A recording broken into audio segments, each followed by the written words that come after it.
haveremos de ter uma revelação perfeita, mas nunca uma perfeita teologia.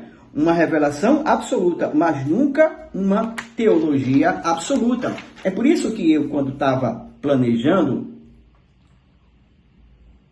o cronograma dessa disciplina, eu quis trazer, essa era uma disciplina que a gente era para ter pago o ano passado, né, nas primeiras disciplinas, e foi falha minha, mas eu propositalmente trouxe essa disciplina como uma primeira, porque a gente vai chocar nas próximas disciplinas, como doutrina de Deus, doutrina da salvação, doutrina da escatologia, com muitas discussões, para vocês ficarem maduros e vacinados para uma coisa. A revelação ela é perfeita, não há erro na revelação. O que há erro? Há erro no consenso do que significa essa revelação para os dias atuais. E por isso que essa discussão é importante, né? Então, a teologia é isso, a revelação é perfeita, mas aquilo que os teólogos fazem a partir da revelação, do seu entendimento da revelação, deve-se levar em consideração essas questões, né? Então, nós temos aí a página 6, para dar continuidade. Eu vou já terminar o vídeo para não ficar muito longo, e é ruim de postar um vídeo longo. Nós temos aí a página 6, né? É o que é ciência, você vai dar uma lida aí, o que é ciência, né? A teologia é uma ciência, ele praticamente repete um pouco desses argumentos. E nós vamos agora para a página de número 9, né? O meio apropriado para o estudo da teologia. E tem aí a parte B, né? O meio apropriado para o estudo da teologia. Eu não vou nem ler os parágrafos para a gente ganhar tempo. Parágrafo 1º, 2º, 3º. Já no finalzinho da página, o autor vai dizer o seguinte: porque Deus é pessoal, devemos procurar conhecê-lo através de modos apropriados para pessoas. As pessoas podem ser estudadas por observação, por medidas e por computação. As pessoas podem ser conhecidas somente, acho que eu errei aqui. Porque Deus é pessoal, devemos procurar conhecê-lo através de modos apropriados para pessoas. As coisas, não as pessoas, as coisas podem ser estudadas por observação, por medidas e por computação. As coisas. As pessoas podem ser conhecidas somente quando duas condições são preenchidas. Primeiro, a pessoa deve comunicar-se, geralmente em língua inteligível. E segundo, aquele que recebe a comunicação deve responder com uma medida de confiança. O que o texto está chamando aqui? Atenção.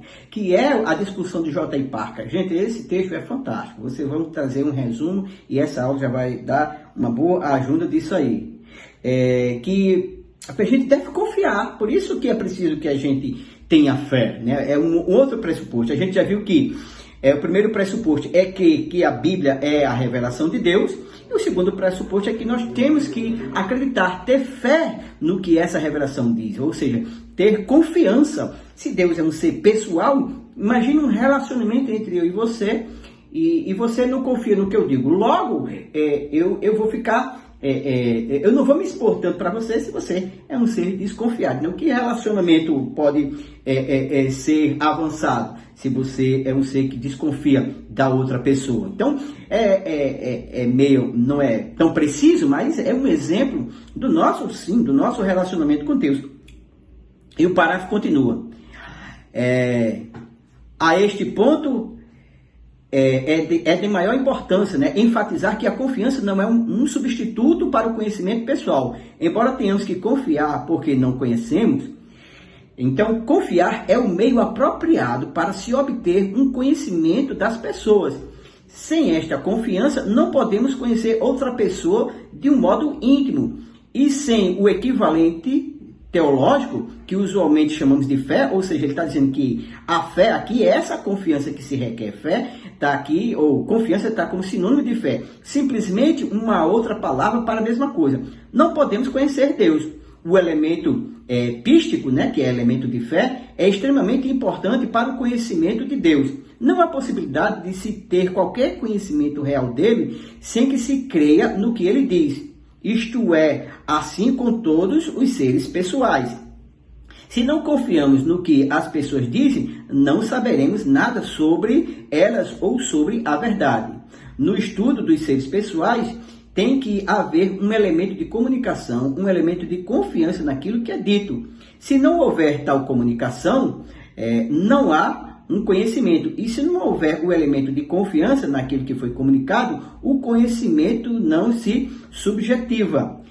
Se ele não se subjetiva, ele não é um conhecimento verdadeiro para quem pesquisa. Ele cita depois o exemplo das ciências como a psicologia. Tem que se confiar. Tem que haver uma confiança ali, primeiro daquele que está sendo tratado e depois do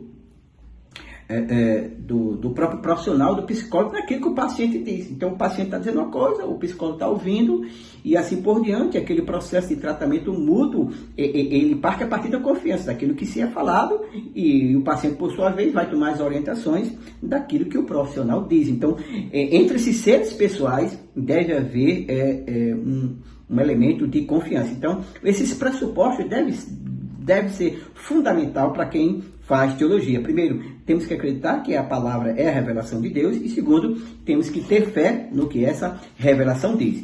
A gente vai parar por aqui, né? A apostila segue dizendo, outro pressuposto aqui, outra forma de fazer teologia além da confiança, né, naquilo que as Escrituras diz, é ter como a verdade como meta, né? A verdade deve ser a nossa meta. Não é aquilo que eu imagino. Eu não vou para as Escrituras buscando uma coisa que eu queira que seja, né? Que eu queira que signifique, que eu queira que seja o meu dogma, o dogma da minha igreja. Mas eu tenho que me submeter exatamente ao que o texto diz. O texto diz isso, eu não posso querer inventar, trazer a rodeios. Aí lá na frente, só sobre a verdade como meta, no terceiro parágrafo, lá no finalzinho, diz: nesse sentido, o teólogo deve ser algo parecido com um cientista físico, um químico, um biólogo, porque cada um deles deve tratar com a realidade que ela é, e não como ele gostaria que fosse. É o que a Escritura diz, que você tem que se submeter, e não o que você gostaria que fosse.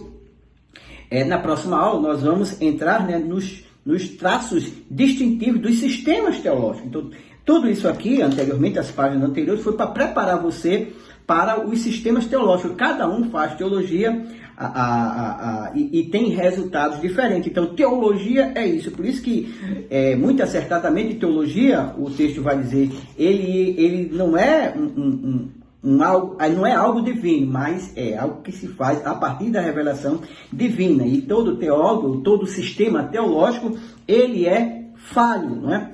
É por isso, por exemplo, que eu não compro um pacote completo. Por dizer um pacote completo, eu quero dizer, por exemplo, que a teologia brasileira é basicamente dividida em teologia católica, teologia protestante entre arminianos e reformados. Eu, por exemplo, eu acredito, né, que é um pressuposto pentecostal. Eu acredito que na continuidade dos dons, né? Que os dons, eles não cessaram. Então, eu sou continuista com relação a essa crença dos dons. Então, é um pacote que está nesse sistema arminiano de crença. Por outro lado, eu acredito na soteriologia, né? Que é a doutrina da salvação, como os irmãos reformados acreditam. Então, eu não compro todo o pacote. O pacote que os reformados têm, toda aquela ideia, né, todos aqueles dogmas, eu compro alguns, talvez a maioria, mas eu não fico com todos. Assim como algumas coisas dos pentecostais eu concordo e outras eu rejeito. Não porque eu seja o dono da verdade, mas porque por causa, por exemplo, dessas leituras, a gente acredita que todo sistema teológico nenhum é perfeito. A revelação sim, a revelação é perfeita, mas nem tudo é perfeito. Para finalizar, eu queria rever uma coisa que o Dr. Hodson leu, né, que é uma coisa do nosso irmão, né, John Wesley, né, que é o nome que se dá, que é o quadrilátero wesleyano, só para você que faltou a primeira aula, rever, né. Então, acertadamente, esse é material eu vou até enviar esse material para vocês, material que o Dr. Hodson trouxe, né, o reverendo anglicano, ele trouxe, né, professor da UERJ, um cara altamente capacitado, ele trouxe, né, ele trouxe aqui como modelo, qual o método de fazer teologia? Ele trouxe um método, né, de Wesley, né? Primeiro, o Wesley acreditava que para fazer teologia você tinha que ter como base, aqui que nós já estudamos sim, as Escrituras. A Escritura é a base para a gente fazer teologia. Depois, eu vou enviar esse material para vocês. Depois nós temos que ter a tradição, porque a tradição, né, ela é muito importante, porque muitos movimentos nascem hoje que já foram tentados no passado e não deram certo no passado e por que você acha que vai dar certo hoje, né? Muitos movimentos, né? Então, as escrituras, analisar a tradição, a história da igreja, né? O que eles acreditaram e tudo, a razão, que é isso que nós estamos fazendo, né? Entendendo, né? Essa questão racional, tem um lado humano, por exemplo, nesse fazer teologia, tem um lado divino, que é o Espírito que esclarece alguns pontos difíceis por sua misericórdia.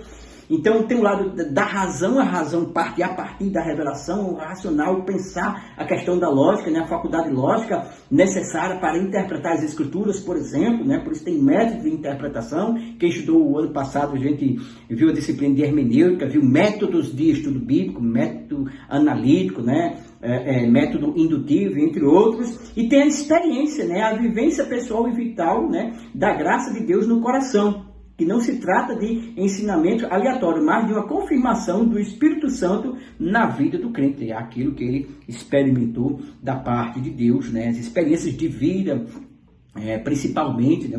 Um teólogo mais maduro, ele certamente vivenciou, teve mais vivência com Deus, então a partir de uma doutrina, né? Que ele não só falou, mas que ele experimentou, com uma graça que ele experimentou, por exemplo, aquilo vai trazer muito mais confiança, né? Como no caso de Jó, depois que ele teve aqueles problemas todos, experimentou a graça de Deus, a providência de Deus, e ele concluiu e disse: antes eu te conhecia do ouvir falar, agora os meus olhos te veem. Então que Deus nos abençoe e que você possa ser edificado com essa aula. Lembre-se de fazer o resumo de J.I. Packer, é muito importante. E atenção, sobre esta aula eu farei uma prova básica para vocês, só prova objetiva, nada de subjetivo, para a gente também ganhar tempo, né, na próxima aula. Então que Deus te abençoe em nome de Jesus.